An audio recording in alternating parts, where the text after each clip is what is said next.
Hey Judy, how are you? I'm well. How are you today, Dennis? So far, so good. Awesome. Gotta let my dog in. I'll be right back. Okay.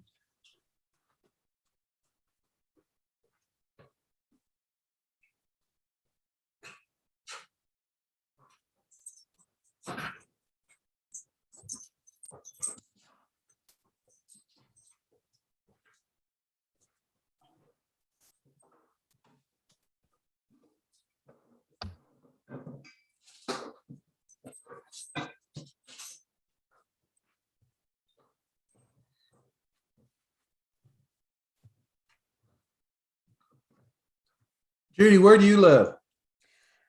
I live in King. I am minutes from Pilot Mountain, so Oh I'm no. I'm here. I've been hearing, thankfully, a lot of helicopters today. I'm hoping that they are just dousing. My heart is broken. My granddaughter and I go up there all the time. Oh So no. yeah, we sometimes when she spends the night, we'll go grab breakfast somewhere and just go park at the top of the mountain and walk to our favorite spot. And we've got our favorite picnic. She's 6, so there this rocky area that she pretends is her house. So I'm just devastated that has happened. It was 500 acres in less than 48 hours demolished. It's Have just you heard, heartbreaking. has it made a complete loss of the area that you go? Do you know? Pretty much the mountain is a loss. The whole mountain is a loss, is what is the last thing I heard anyway. So it's just it's heartbreaking, but I'm also concerned Sourtown Mountain just weeks before was on fire. They're working on getting Pilot out. They got Sourtown Mountain out, and now Sourtown's on fire again. I'm hoping it's not an arsonist. It's, Yeah. it's just it's really dry and windy, but we've not had any lightning strikes, careless people, or who knows. Huh. But I hope they figure it out and resolve it. Yeah. We read so much about what's going on in California, and that of course is much larger in area, but still, it just seems like there's more of these things than there have been historically. I agree, absolutely. Now, where do you live? You're down east, I think, closer to the Yeah, I coast. live in I live in a place called Pink Hill, which is about 45 minutes south of Greenville, where ECU is, Oh, uh, okay. near Kinston. I think I'm 90 miles east of Raleigh. Oh, okay. I'm familiar with Kinston. Yeah.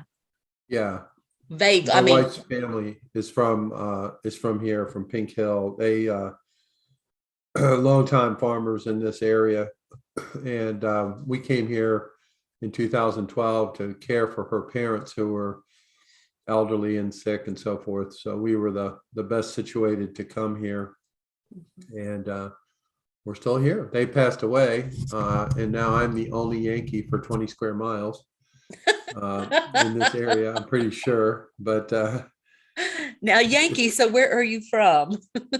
I grew up born and raised in New York until I was about 10 years old, and then we moved to the Washington D.C. area where I lived, all the way through college and so forth.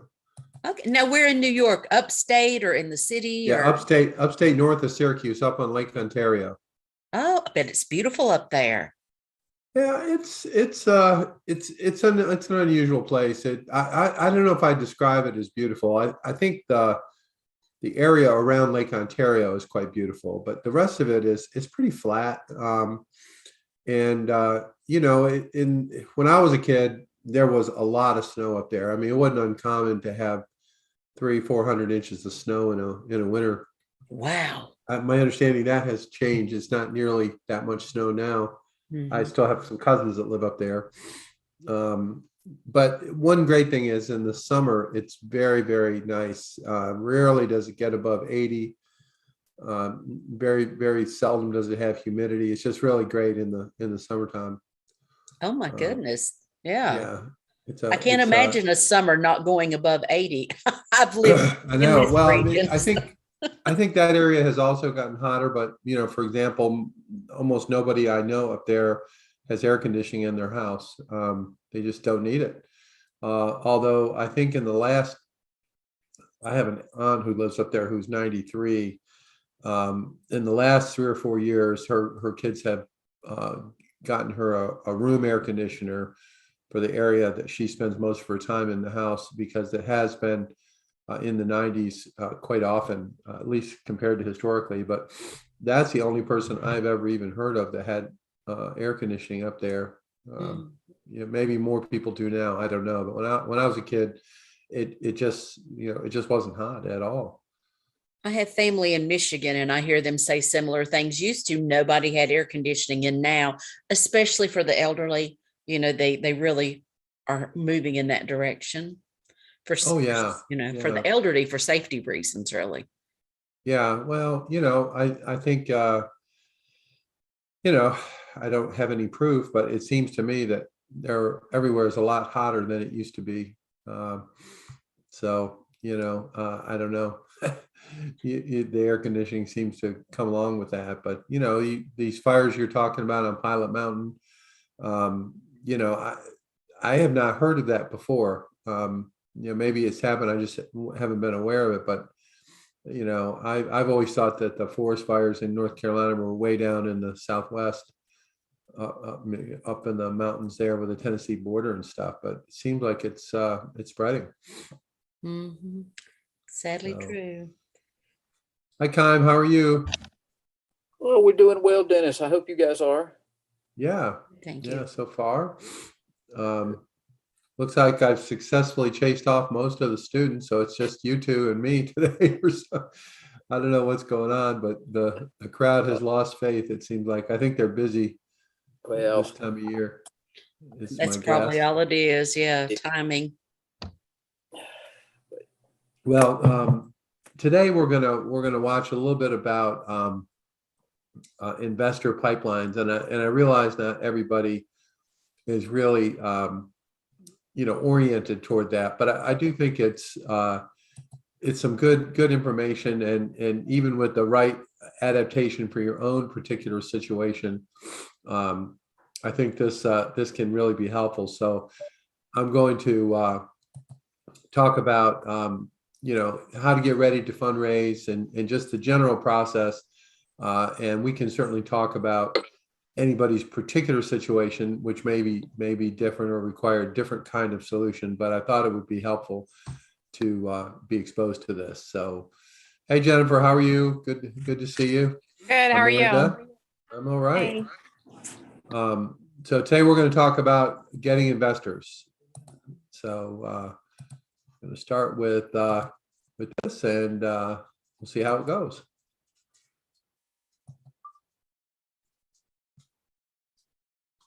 My name's Cody Sims. I've been with Techstars about 6 years. My current role is that I work on our investment team, so help our entire portfolio sort of be prepared for fundraising readiness, help understand how our capital gets deployed across the system, and overall manage our capital stack across Techstars. This workshop is getting ready to fundraise, who to target and how. Fundraising is not easy, but there's a lot you can do to before you start that can help make it easier, and that's what this is all focused on. You hear a lot of talk and discussion around fundraising and rounds coming together and pre-money, post-money, and all that sort of stuff, and TechCrunch is full all day of announcements and whatnot. But in reality, that's all the after product of a fundraise. And what I want to focus on today is all the work you need to do to get ready before you even start. I think this is an often under-discussed part of the fundraising process. And one thing that I think a lot of founders often don't fully appreciate is that the more professional you come off during your fundraising prospect and product, the more the investor is actually looking to invest in you, right? Because so much of what you're trying to do is put your best foot forward, as opposed to just assuming your product or your business is going to sing. Like, remember at our stage, at roughly the seed stage up through Series A, they're investing in the team and in you as much as they are in the thing you're doing. And the more you can come across as professional and super organized, the more likely it is that they're going to want to dive in. So There really are 3 key stages to fundraising. There's 1, who to target. There's 2, the pitch. And then part 3 is the close. Once you have people actually interested, how do you actually get them to say, yes, I'm in? But this particular presentation is about the who. How do you actually get ready to go?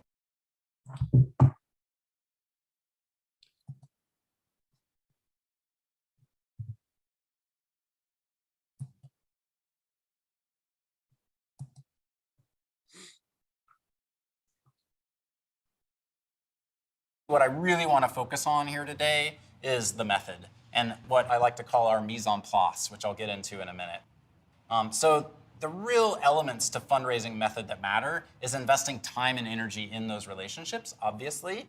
Early on, which we're starting to get through this window, you may have heard Anna or others say you're not ready to be fundraising, so don't think about it right now. That was true because you were focused on engaging with your mentors and like really getting your business pointed in the right direction. You're getting to the point now where you are ready to start thinking about fundraising and actually need to start doing some work on it, even if you're not taking pitch meetings yet. So know when you're fundraising and when you're not. Before you start, having all of your materials ready. And this is what I really want to emphasize for the rest of this talk. It is human nature to think, I'm going to pitch, I know the 5 investors I really want to work with. I'm going to spend my time right now reaching out to those investors, and I think I'll get one of them. And if those don't work, then I'll start building the rest of my pipeline and working toward it.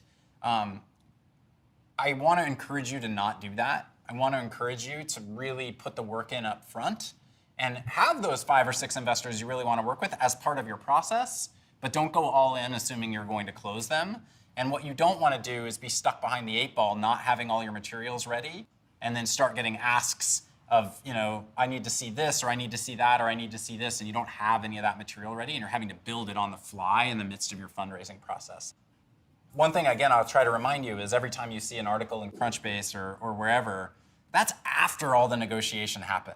That's after all the market activity around the business happened. That is not the first pitch that founder went out with necessarily. So remember that everything you read is post-negotiation. It's not where the round started. We really, through experience, have found that the more you can start at a more entry point to a round, the market dynamic will push a round up. The last thing you want is to start too high and your round feels stale and no one ever wants to engage. And there's no such thing as a half-raised round, right? You either raise the round or the round doesn't happen.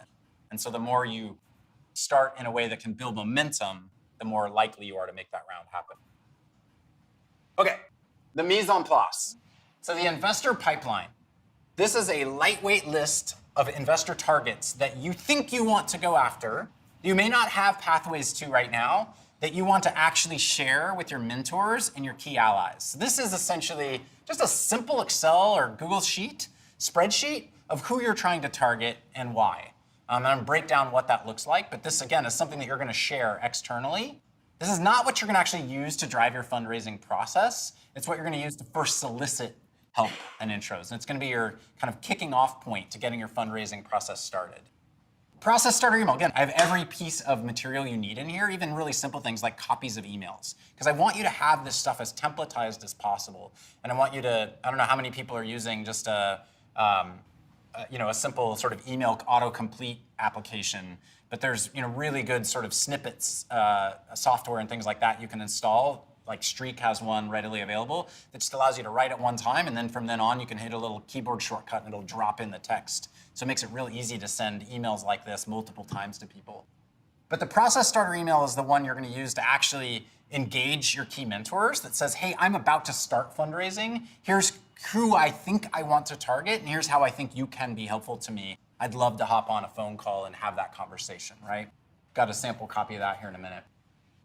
Your investor CRM is an actual CRM. So whether you're using Streak or whether you're using HubSpot or whether you're using a full Salesforce instance or Pipedrive, whatever you use, you actually want to use a CRM to manage your investor process. And I'll tell you why. It's fine to do it in just your inbox or in your spreadsheet. If you do hit that magical, like I have 5 investors I want to target and I magically think I'm going to close my round with just 5. If you do, more power to you, and that's awesome. The reality of it is, by the time you're engaging investor number 45 in your round, you're going to lose status of where you are in the process with each of them. Are you on the third meeting? Is this investor leaning in but wants to make sure they've reviewed your financial model?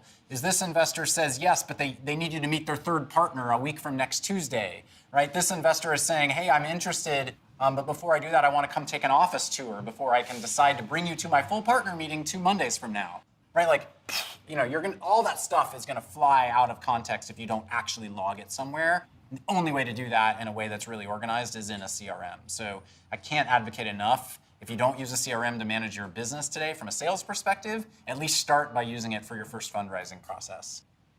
Forwardable email. If you're wanting to get in front of someone, you want to send a forwardable email to the person who's going to help make that introduction for you. It needs to be so simple that from their phone at 30,000 feet in the air, they can just literally hit forward and say, hey, investor Anna, thought you might really have interest in this company. I've been spending some time with the Techstars and they're awesome. Send. That's all they have to do, right? Like, you want to make it so simple. What you don't want to do is make it to where they're having to edit anything or do anything that's going to cause them to snooze that thing in their inbox. I can't tell you how many emails I have snoozed in my inbox right now just because the last time I've sat down with my full laptop in front of me in an easy editable mode was like 2 weeks ago, the last time I was on a cross-country flight. I think I have 200 emails queued up for tomorrow for my flight to New York to deal with at the same time, right? So make it really easy where they can do it on the go from their phone. A one-pager about your company, not required, but really helpful, right? I actually am a big believer in a one-pager over a pitch deck for just a very initial intro email, right? Just a simple PDF that outlines the basic tenets of your business, the basic tenets of your team, and any high-level traction, right? Just very simple that you can include in your initial email. And remember, one thing to keep in mind when you're reaching out to investors, you have to get that first investor interested, but then they often, if they decide they like you, they have to be your champion across their team of partners, right? So the more you're giving them to help them do that, the better. In your initial set of outreach, you don't want to give them so much that you're revealing your entire business to someone who may just say no. But a little bit of a teaser to where it gives them something to share with their team or something to just remember what they talked about with you, I think is a good thing. Which leads me to the emailable deck. I actually think you want to be careful with this. I don't encourage you to send a deck in your initial email that you send to anybody, a full pitch deck. I think that's something you send upon request. You will get some investors who say hey, the first forwarded email comes out and the response will be, can you send a deck over? Which is fine. If you really want to engage that investor, go ahead and send that deck. So don't be weird about the deck, but I also make sure, unless you're pretty far down the path with someone, you want to be careful with how much data you're revealing in your pitch deck, because you have to assume it's going to make its way around the industry, right? People aren't doing it to be evil, but they may send it on to someone, hey, can you give me some thoughts on this? Or, hey, have you ever come across this founder before? And they're just forwarding your email without, forgetting the deck was attached or whatever reason. Just assume that deck is going to make its way out there. On that note, a lot of founders do choose to use DocSend. A lot of investors don't like DocSend, which is, it's an online deck software that actually tracks who's viewing it and why and how long they're viewing, not why, how long they're viewing a given slide. The reason a lot of investors don't like DocSend is for the very reason I mentioned about airplanes. A lot of us get to our email when we're on flights, and if you're having to wait for a DocSend deck to load on airplane Wi-Fi, that browser is just as good as closed, sadly. So that's why I like PDF attachments, because all that stuff syncs in advance before you get on a flight, for what it's worth. Meeting deck, different than the emailable deck. More detailed, more information, more of your financial model.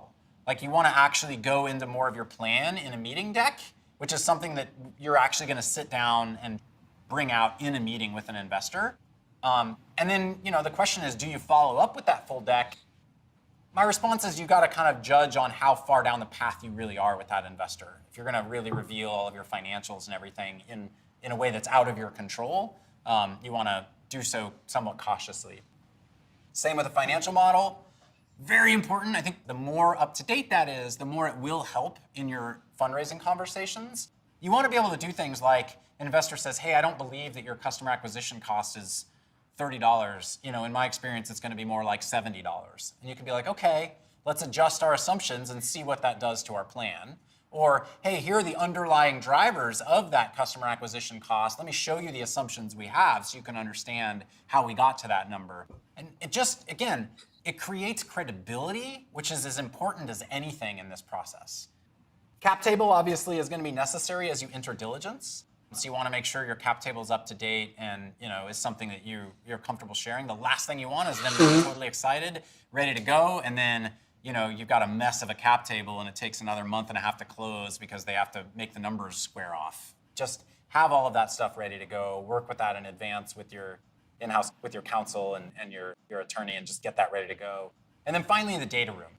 A data room is essentially just a collection of most of these materials that I mentioned, right? A data room is just going to be a shared drive on Dropbox or Box.com or whatever you want to use that just contains your financial model, your cap table, the bios of your team, your actual pitch deck. If you have any IP documents like patents filed or anything like that, you'd want to include it in your data room. And then use the data room as an opportunity to put in front of the investor anything else you want them to know.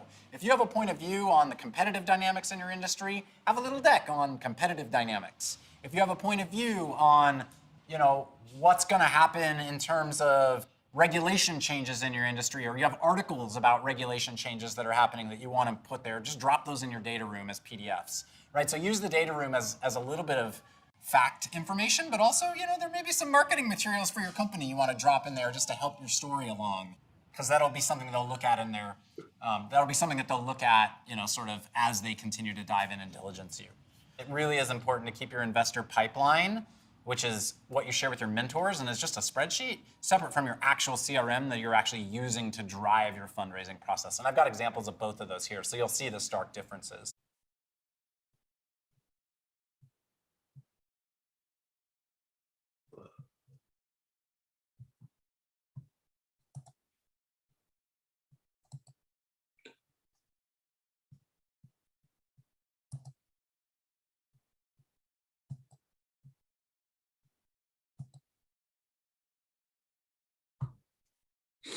Who do you want to target? That's step one. Who are you looking to target? Angels, seed funds, actual VCs who are going to write $5 million checks? Probably not all of them, right? Like, know where you are in your fundraise process. If you're going out for a Series A, you're targeting VCs, and you want to start with VCs. You want to get them going. If you're raising a seed round, you might want to start with some angels, build a little momentum, then move to seed funds and start to get someone who can actually write a significant check, and then come back to angels to fill out your round. So there's going to be a strategy and process for what you do there. Think about geos. I use this example all the time because I love it. Every founder around the network always asks me for an introduction to Mark Suster, which is fantastic. We love Upfront Ventures here, but I also have to say 9 times out of 10, Upfront Ventures really doesn't do seed rounds in non-LA companies, full stop. So if you're not based in LA and you're raising a seed round, I'm sure he might want to meet you if you're going to be in town for coffee, but it's not someone who should be at the top of your pitch list for your seed round if you're based in, Toronto, right? So just helping people understand some of those geographic rules that VCs have, same with sectors, and then thinking about investors, like, do they care about revenue or not? Do they care about traction or not? Some investors really do, some investors don't. And then I would, again, look at who is invested in similar companies to you, not direct competitors to you, but similar companies to you. That's a really good way to find someone who's generally interested in your space. And then a really important rule here is that it comes down to people.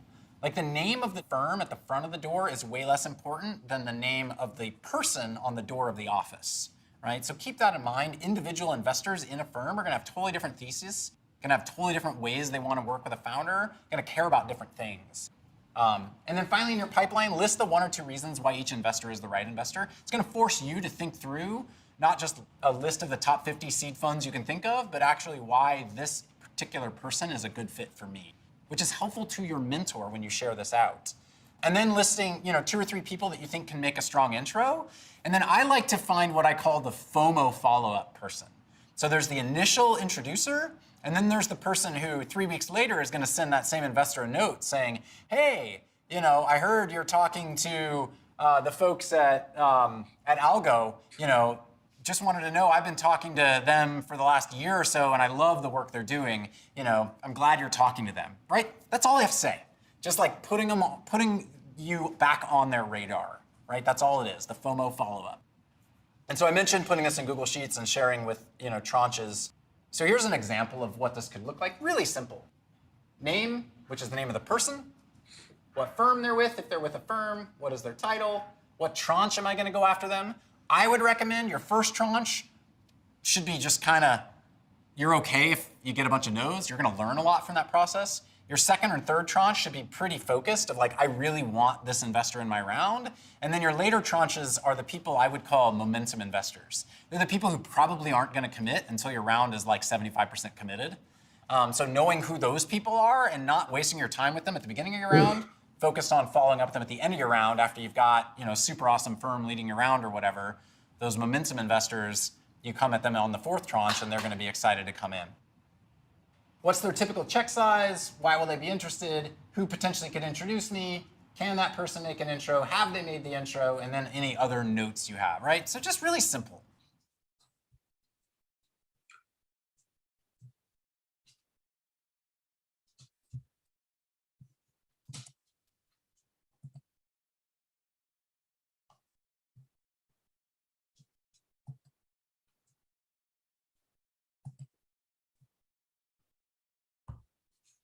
When you actually get started, you're going to reach out to your key mentors, any existing investors, and any allies that you're about to start your fundraising process. Engage them one-to-one. Don't just send a blast email out to all your mentors saying like, I'm about to start fundraising. Can you name any angels, right? Like, that's not the way to do it. Give them a starting point. I'm going to show you an example of a process starter email that you would send to each individual person where you would engage with them one-to-one about something you think they could be particularly helpful with, and is a call to action to get them to get on the phone with you so you can talk through your pipeline with them. So here's a process starter email from a CEO to me, Cody. Cody, as you may recall, we at Company X are currently in this Techstars program. We met on this time and day during office hours, right? You're helping put me in the place of like when we engage. Here's what we do.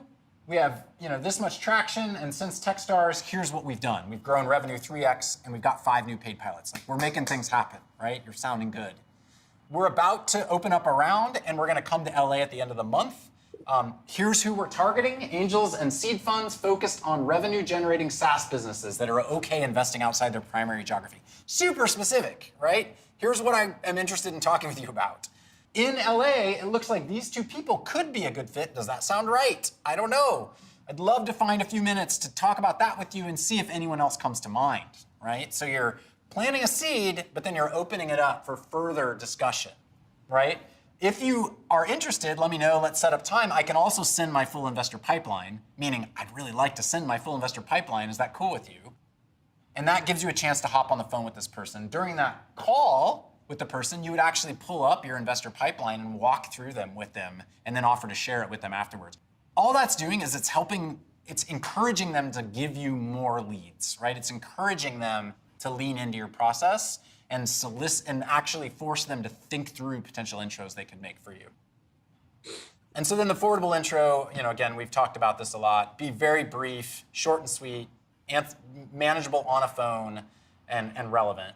Just another example, to Cody from the CEO, hey, now that we did this process starter, we walked through my pipeline. Cody, you've said yes, Angel Angelino could be a good fit. So now I'm going to follow up with you and send a forwardable email to you that is just very obvious for you to just send along. But as far as Angel Angelino knows, this wasn't orchestrated in the background. Like, this is a fresh thing that I'm just now asking for this introduction. I hope you can help me with an intro to Angel Angelino. We're opening up this size rounds. We're looking for seed funds with these criteria. And given Angel's recent investments in these two things, I think she'd find our company compelling. We're going to be here at the end of the month and would love to meet with her. Here's more info on us. All the information about your company that's just right there in the email. Boom, forward it along. Right? That gets into Angel Angelino's inbox, and she can reply very easily. Either sounds cool, I'd love to meet with this founder, or doesn't seem like a match to me. And unclear what the hit rate's going to be. In my experience, if the relationships are strong, unless the person really has is against this space or the research was wrong, they're likely going to at least take an introductory email from the forwardable request.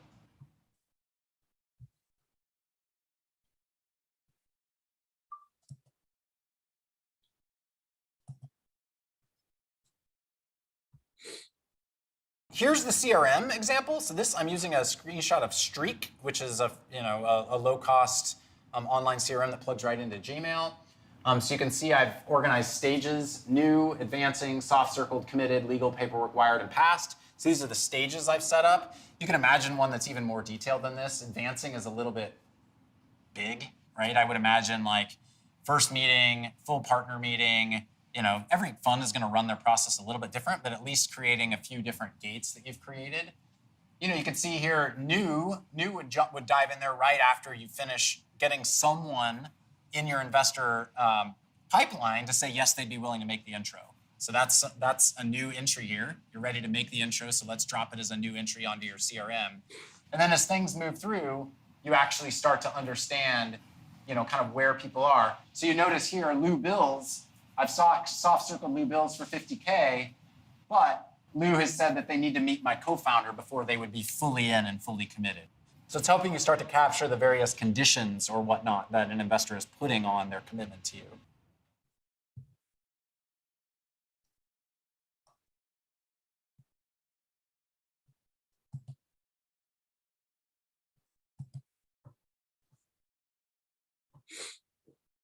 The last thing I'll say is a word on preemptive offers. So there's all this work you can do up front, and occasionally you will be the lucky company who, before you've done any of this work, has an investor come to you and say, hey, I think I want to invest 500K in your round, or when are you going to start fundraising, right? Which does happen. Sometimes the best time to fundraise is when you aren't fundraising. I don't know who's heard the cliched phrase of ask for money, get advice, ask for advice, get money. But sadly, in our industry, it does happen a lot. So if you get a preemptive offer, someone who comes to you and says, hey, I want to invest 500K, and you haven't even started yet, there's a few things to think about. More often than not, that's awesome, right? That's great. You've got some, validating that your business is making progress. But you want to think about, one, are you ready to drop everything else you're doing and fill out the round? In most cases at a seed round, someone's not taking the whole round. They're not saying, I want you to raise $2 million and I'm going to write you a $2 million check. They're going to say, I'm going to write 500K, go find the other million of a $1.5 million round, which means you're a lot further along than you would have been, but you still have a lot of work left to do. So are you ready to drop everything to fill out the round? And is the timing right for you to do that right now? Two, is this an investor you would have targeted proactively? Super important thing to keep in mind. Anyone you raise money from right now, you're probably going to be working with that person for the next 7 to 10 years. So is this someone you actually really would have targeted? Right, so really pay attention to is this someone you really want to work with for a long amount of time? Because they're going to be very influential in your business. But for the most part, if you can say yes to those questions, great. Now think about all the work you went through with the mise en place that we just talked about that you're going to need to generate in order to go close out your round with other people.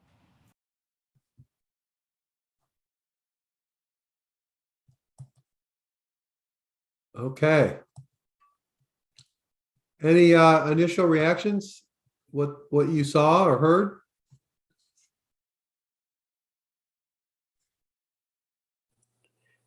It was quite informative. It a little overwhelming from the amount of work involved process. I mean, yeah, I'm just happy being a mom and pop shop, and thankfully, I think that's where we're going to be for a little while longer, maybe a long longer.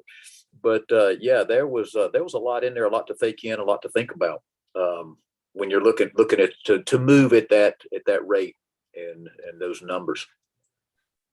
I just learned a whole new vocabulary. I've Yeah. not heard half of it. I mean, I hate to be the naive one, but yeah, this was a lot of new stuff. Good. I wholeheartedly concur with both of you, FOMO and CRM, and I was jotting things down thinking I've got to look this up, but just like Chaim, I'm kind of at that spot. I'm grateful to be started and where I am, and I don't know that I'll ever get there, but it's certainly wonderful information to be aware of. Yeah. Companies that help, I mean, are there companies that help people do this? Like, this is also way down my road, but eventually that is somewhere I want to be. But clearly there's like, there's some rules and regulations and recipes that need to be followed. And I guess that's where mentoring comes in. Yeah. Yeah. So my purpose in sharing this with you is really twofold. One is the obvious, fundraising and the process and the nomenclature and all that kind of stuff, which to people who have not done it, it's almost always surprising. But the other thing I wanted to share with you was the I don't know what the right word is, the breadth and size of the effort and how the effort is mapped out. I would argue, other than the terminology, this applies to going into grocery stores with your product. It applies going into different partnerships with people that you think you might want to work with. This is a way of functioning that is oriented toward growth and the ability to kind of go beyond your nose, if you will, just what you see right in front of you. This is what this guy outlines is just so valuable if you've never been exposed to it, not just for raising money.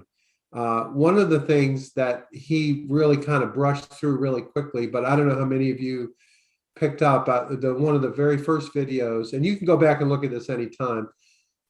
He talked about keeping up with all of the various things going on with the investors. Someone saying, I want to come by your office. I want this or that to share with my partner, yada, yada, yada. And he said, you need to have some sort of system to manage all that, because you will become overwhelmed with all these little details if you don't have some way to keep it organized. And again, I would argue that anything that's outward facing, whether it's getting a grocery store chain or other efforts, partnership efforts, not just raising money, this is how you do it. This is the methodology that companies use to go beyond kind of one foot in front of the other. It's a little bit more of a parallel process. And I think that he mentioned a software tool called Streak. The beauty of Streak is it integrates with Gmail. So if you're using Gmail or Workspace, Google for Workspace, all of that functionality goes right in there. So you don't have to learn a new interface. It works with your Gmail. There's also another one called Copper that is the same sort of thing. I think Copper's a little bit more expensive, but and I'm sure there are other tools as well. But these are process discussions. How do you do it? Not only are there companies who do this kind of thing, but this is also what a good mentor can help you with, or somebody who could be an advisor to you, could be a board member, could be any number of roles that you might put a label on it. It could be somebody at a small business center that you're working with who can help you think through some of this stuff. But my overarching goal with this particular series was to really demonstrate, here's how you do an outbound process. This is the kind of thing that you do, and it's a lot more work than you might have thought. And I won't share any names, but I've had different folks come up to me during the course of this class, not just this particular one, but all the ones since I started last September. And they will say something like the following to me: I think I'm going to look for outside investors. What should I do? And by the time I get them started, lots of times they are intimidated. They're like, oh my God, I can barely keep my shit together now, let alone do all this. But this is the kind of growth you have to figure out, whatever level you're at. If you want it to be more than just a lifestyle business, just a small sustaining, kind of like a subsistence farmer, if you want to get beyond that level, you need to have processes and systems that you can scale and that you can manage. And it doesn't really matter, like, for example, many of you might find yourselves more interested in some kind of loan or grant or some combination of the two. There is a group of financial institutions that have kind of come online in the last 3 or 4 years. I don't know if you all have ever heard of CDFIs. Those are community development financial institutions. They are federally organized. They're the same thing as a bank, only it's this thing called a CDFI. They're much smaller. They really specialize in small business lending. They have really favorable terms, really all kinds of benefits. And a lot of them are specifically oriented to certain verticals, like they work with farmers, or they work with, they work with vets, or they work with whatever. You'll find that they have some specialization. The largest in the state of North Carolina, and the place to kind of go if you're interested in all that, is the North Carolina Rural Center. The North Carolina Rural Center has actually 3 different organizations under their umbrella. The first one is called Thread Capital. And I'm trying to get their CEO to speak to us before the class ends. It's a little tough this time of year, but they are a direct lending institution owned by the North Carolina Rural Center, and they're specifically oriented toward rural small businesses. And they're perfect for most of you in your stage of your business if you're looking for that kind of help. The they also have something called Cornerstone Capital. Cornerstone Capital is a partnership between the Rural Center and Truist Bank, and that actually covers 8 states in the Southeast. So it's not just North Carolina; it's much, much larger. And they are actually not direct lenders. They're what's called an indirect lender. So they would, if you reach out to them, they will connect you with somebody that works with them in your area. The money will come from them, but you'll actually deal with somebody like Thread Capital or similar on the retail level. So those are some of the ones that are out there that might be helpful. But I think you would agree with me that approaching even a loan like that with this sort of thoroughness, this sort of awareness, this sort of process will blow them away. They aren't used to seeing that kind of sophistication from small businesses. And lots of times the small businesses really hurt themselves because they don't do the groundwork to have an idea what they're talking about. Are they even talking to the right lender? Are they talking to the right investor? So there's, this whole thing is just incredibly valuable, even if you're not necessarily a prospect for big venture capital money. And, I don't know how many of you are or will be, but it is a good thing to know. And it's a good way to approach outward facing processes for your business. Having the tools, having the ability to follow up, stay in touch, build relationships, all that kind of stuff. It pays off over time. It really does. It takes more work than you're used to, but almost everybody uses their email, right, as kind of their dashboard. So if you have some of these other features added to that, this ability to forward stuff, send stuff, it'll make your life easier when it comes time for you to actually either get a loan or raise money, or maybe you'll do both. And there are a number of other programs also, but I'm no expert on it, but I know there are also grants that you can apply for. I know that the North Carolina Department of Agriculture has a number of grants that many of you all would qualify for, particularly in the food space with them.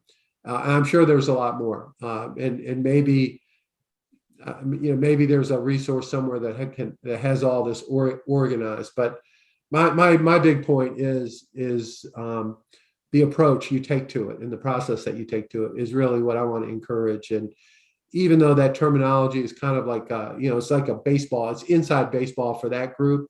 So don't worry too much about that terminology. You may never see it again, but but the idea of keeping track of what's important and what the communication is, he made the point that if you happen to include a presentation deck, don't be surprised if your entire industry sees it, right? So what he's talking about there is all of us are in communities of one kind or another. It could be, the North Carolina Department of Ag, North Carolina Specialty Food Association, or any number of other organizations. Somehow you're part of something. So you want to manage what that community knows about you from your own point of view. What is it that you want them to know? The use of things like press releases and emails and announcements and all that kind of stuff all can help depending on what your goal is. If you want to build your profile in a particularly industry vertical or an organization, this can be done. The same sort of thing that this guy's talking about could be applied exactly to that. Which publications, when, what should I say, who should I contact? I just really found this incredible that they make this available to us, because this is really the secret sauce of these accelerators. How do you do that? How do you raise money? And all of that lingo. And he didn't even go. There's a lot more lingo, believe me. I have actually raised about $10 million in venture capital over the years, and all of the things that he talked about, I experienced. I experienced a preemptive offer that I was so excited about. Turned out to be a disaster. The guy was a crook. I've just done a lot of the things that he talked about, and I never knew. I didn't know any of this stuff, right? So I was taken by surprise. Things like your cap table. Cap table is your equity holding. Who owns equity in your company? I found out in my first company that I did, I had given out way too much equity to people who actually didn't do anything. They didn't raise money. They didn't do work.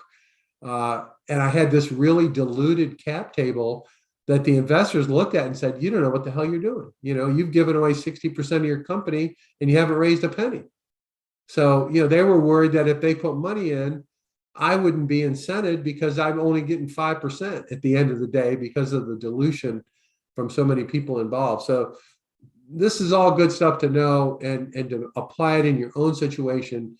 But the big thing I'm advocating is process and a methodology, a way of looking at particularly outward facing activities, brand building, looking for loans, looking for financial help, looking for partnerships. Partnerships. I mentioned, I think we were on the other day, and I was talking about, what if you had a partnership with the food bank, for example, as a fundraiser?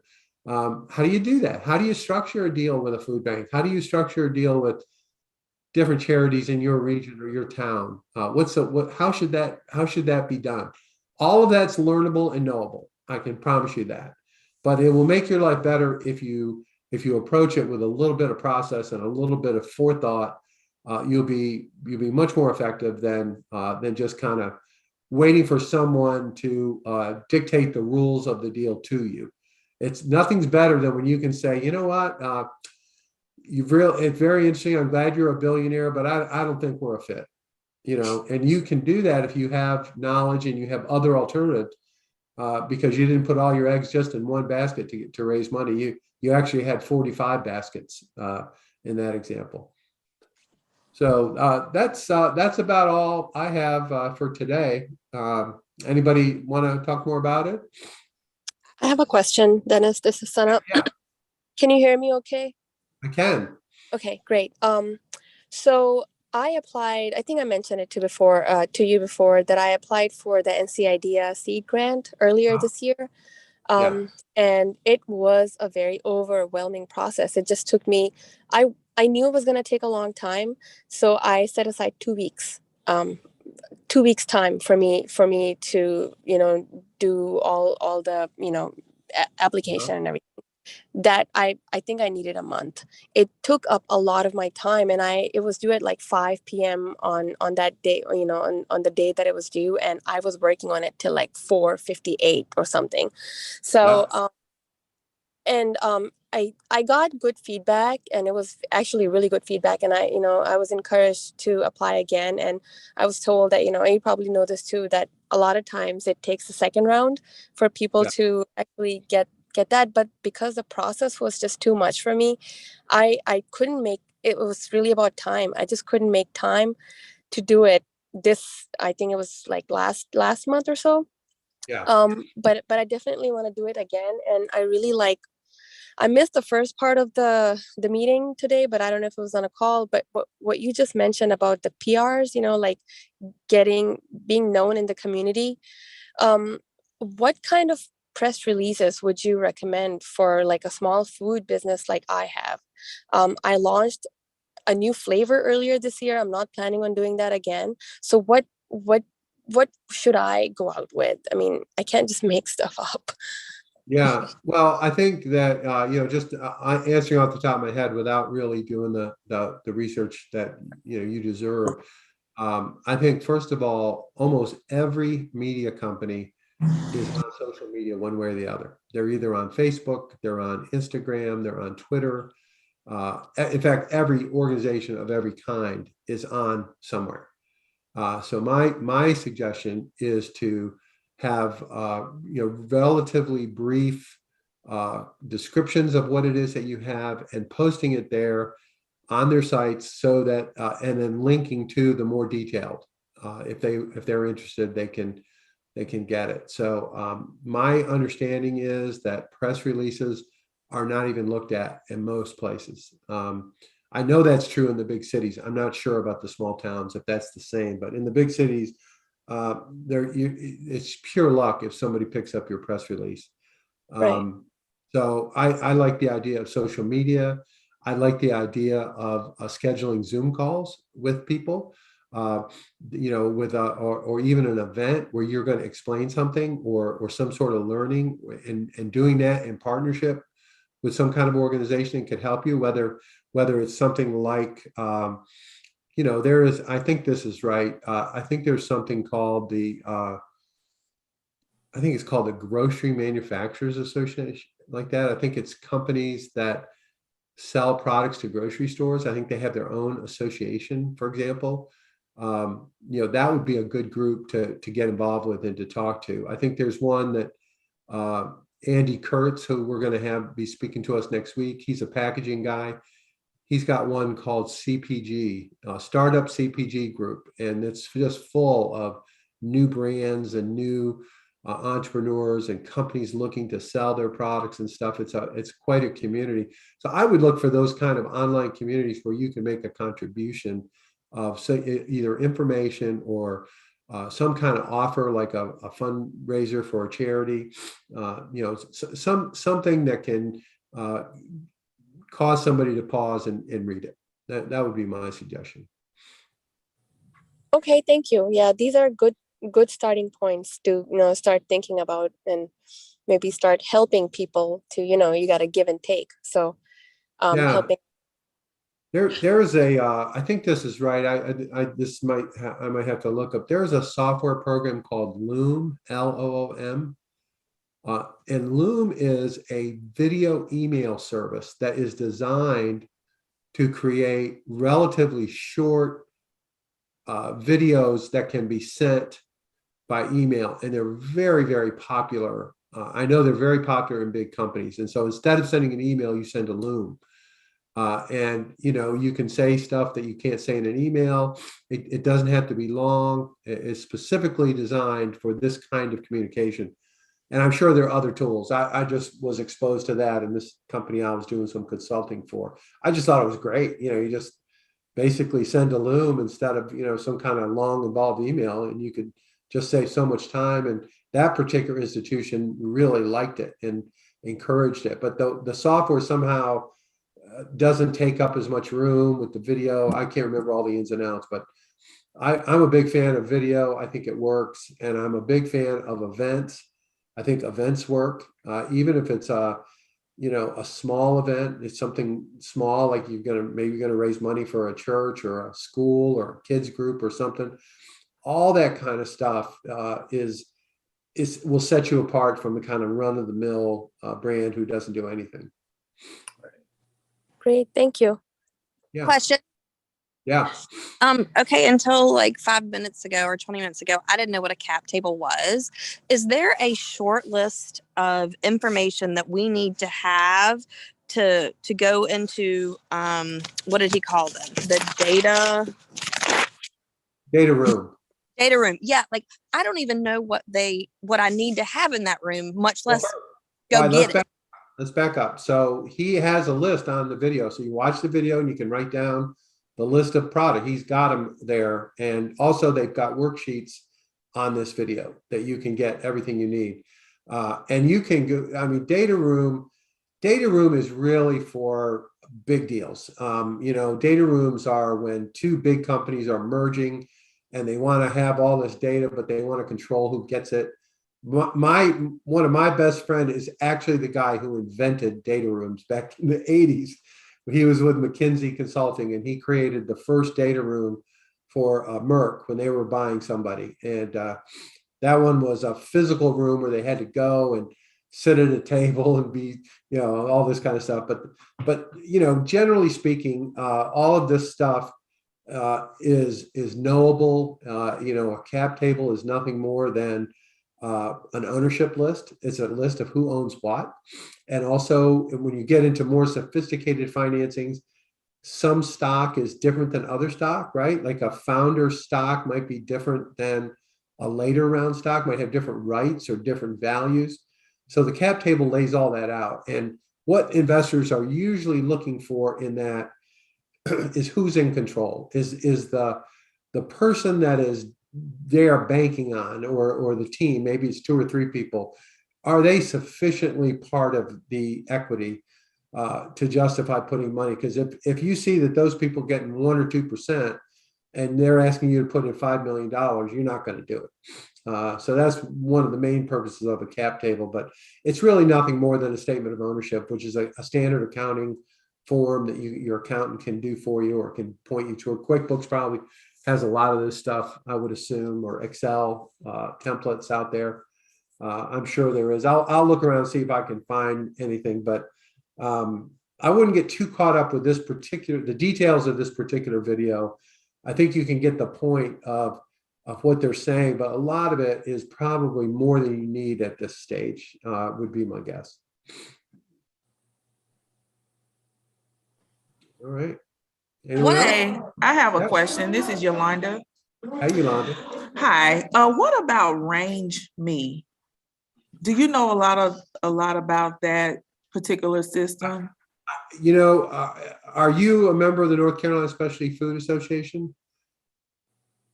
By any chance? Actually, I am not, but I will take note of that. Well, you should join it because they have a big deal with Range Me. So that will help you a lot. And that's called North Carolina Specialty Food Association. Many of the people here are members of that, and it's part of the Department of Agriculture. But I know they have some big deal with Range Me. And FAIR is another one like that. FAIRE. So I can just if you don't know anything about Range Me at all, Yolanda, it's like a wholesale type platform where you can get in touch with or apply to be in grocery stores. And there's a free membership, which is what I signed up for. And then I am planning on attending the NC Flavors of Carolina food show. So because I applied for the show, I think it's the NC Food Association that Dennis mentioned. They gave all participants the full year membership, like the paid membership, for free. And I think they said that the cost, if you were to pay for it yourself, is like $2,400 or something. So I have the paid membership of it without actually paying for it. But to be honest, I have not had much luck. I think I have things set up as best as I could, but I've applied countless times to different grocery stores, and I just don't. I have not had much luck with it at all. And same with FAIR. I'm signed up there. I don't know. Maybe I'm not doing the right thing. You really have to maybe approach people like every day or something. It's kind of maybe like doing like job applications. But yeah, if somebody else has had luck, I would love to hear, what they've done with that. Anyone else? Well, if I were you, Sana, I would talk to Sherry Barefoot and ask her if they have any help for members and how to best use it and how to get the most out of it. Mhm. My guess is that they can help. I don't know. I've Yeah. never done it. The other way you can go, I don't know if these guys still exist, but there are brokers out there that can get you into stores. I worked with them when I had my Muscadine juice company, and they were great. We got in everywhere, and it was a particular kind of product, price point, and so forth. But these folks took us right to and they get a percentage. I mean, their hand is out, but it did help us a great deal get into. Like, for example, we got into the military commissary system through a broker. Oh, wow. And that's how that world works. They don't want a bunch of people calling on them. They don't have time. They're understaffed, underpaid, overworked. So there's a lot of little tricks to getting into stores. Although, frankly, many of them, I know at least 2 that have closed up shop because they said online was replacing them. So I think that's just certain categories that might be true. So, Sherry Barefoot sent out attendees list for the show, the food show. And there were Yeah. like 200 something people on it, if I recall correctly. And that's where I was able to get in touch. I narrowed it down based on my interest, and I emailed about 35 or so people, including Food Line. And I heard back from 10 of them, and I sent them samples. And again, not much luck there, but at least I was able to talk with them that way. Yeah. He is very helpful. And brokers, do they do all the legwork and actually talking to the, or do they basically just put you in touch with them and then you have to go and talk to them and pitch and everything? How does that work? My experience, the broker took me to meetings with buyers. They were physically at the meetings. They took me to their contact. It was very much like this guy describing the venture capital, right? Mhm. The broker was like a mentor in that example. And they took me to their relationships in the case of the commissary, the military was up in Petersburg, Virginia, where the quartermaster corps for the Army's headquartered in the commissary command or whatever, and took me right in there. But what happened there, and this was just my lack of experience, what they wanted was, I only had basically one product. I had a Muscadine juice product, but they wanted a minimum of 3 products. So we started working on other flavors because of that meeting. And it really was, really complicated because the other flavors were just completely unrelated to what we were doing. And so anyway, I should have known it's very difficult to get on the shelf with a single product. It's almost impossible unless the product is super hot, super popular. They really look for, like in the case of beverages, which is where I was working, they really like to see 3 or 4,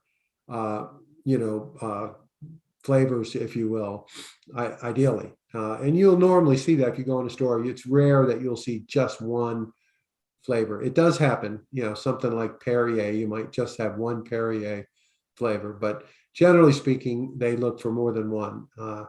And the other thing is they look for, is how much money are you going to spend with them to promote your brand on their shelves? So that's a whole nother ballgame. I don't know if you ran into that or not. It's called slotting fees. There's other names for it, but basically the way the grocery stores or these big organizations see themselves, they see themselves like real estate agents. They've got the real estate, or they're like real estate owners. They have the real estate. And you're asking to get a piece of the real estate for your product, and they want to know how much you're going to pay.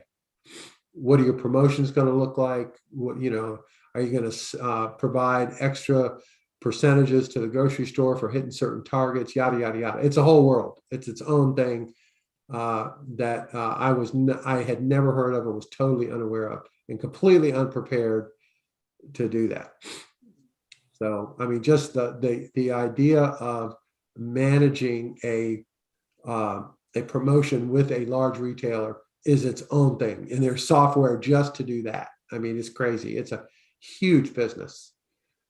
It's not trivial, you know, when you're talking about a major chain. So that's stuff I learned. I don't know if that's all still true. My knowledge base is about 2013, 2014 is when I was doing it. So it may be very different now. Yeah, it's a lot of work. And that's why I've kind of just been approaching little stores in the area. I just thought, that'll be a good start, at least for me. Yeah. But my process, at least with Food Line, was that I reached out to them directly, and then they asked me for a presentation, like a PowerPoint, and I sent that over to them, and then I sent them samples, and then I didn't hear from them for like a month, maybe 2 months, and then somebody reached out to me and they wanted me to fill out an Excel file with product specific information like pricing and the UPC codes and all that, which I did, and then I didn't hear back from them. So I don't know. I guess I'll just follow up with them. So yeah, I would. It's a game. You have to learn the game. It's like anything else. What is the all about? What are the keys? And I found in our case, it was just easier to hire a broker if they're willing to take us, because they know all that stuff. I didn't. It was all I could do to get my product in a bottle and get it out the door, let alone be some kind of rocket scientist about, weird SKU leakage or some weird words. I mean, all this stuff I'd never heard of before. So, that's how I went about it. And So what we did a little differently. Our product was a muscadine juice that was ostensibly from North Carolina, although it was actually from Georgia, as it turned out.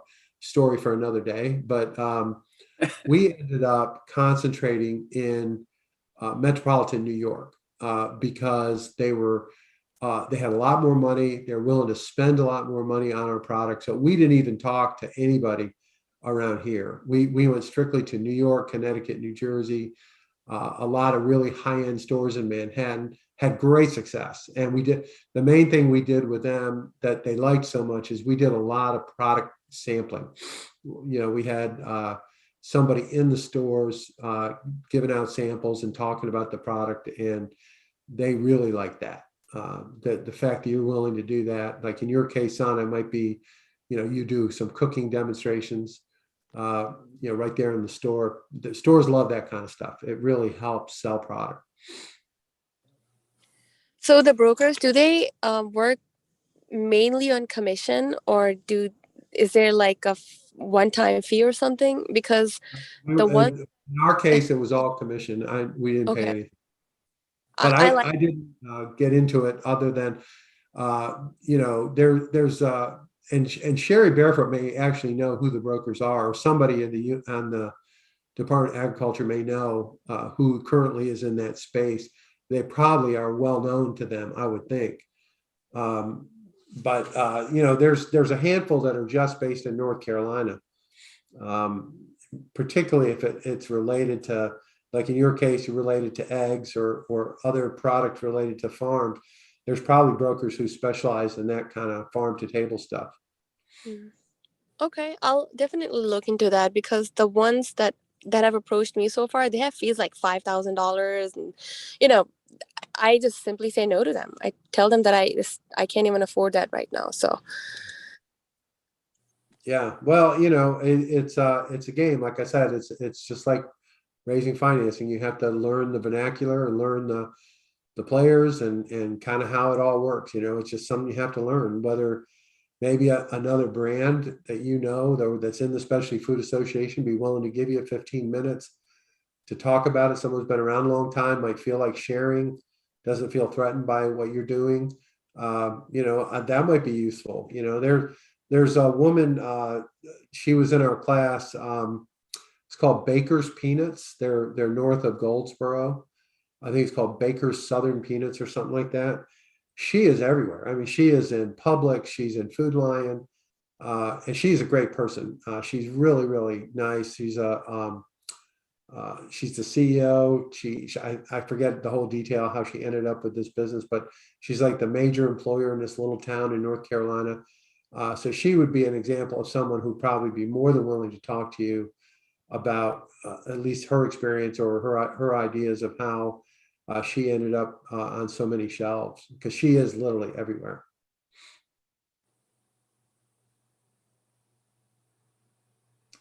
I'll post her information in Facebook and her contact information. Her name's Denise Baker, I think. But she's a good one. Okay. Thanks, Dennis. Yeah. Okay. Tomorrow will be one of the greatest speakers you have ever heard from in your life. And it's exactly on this point.